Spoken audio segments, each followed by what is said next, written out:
Let us visit the Vector tab and under Vector, drag and drop the unit vector z. Let us hover and look at the values 0, 0, 1. We can also deconstruct the vector and get those values. But also, we can make a vector. So we can, for example, double click, type 5. Let's say this one in the x direction is 0, in the z direction is 0, and maybe 10 units in the y direction.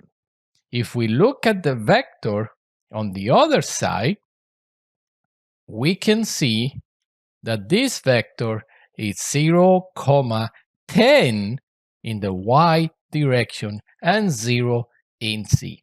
We're going to use all of these in just a moment, but make sure to visualize that we have x and y. And soon we're going to see the amplitude.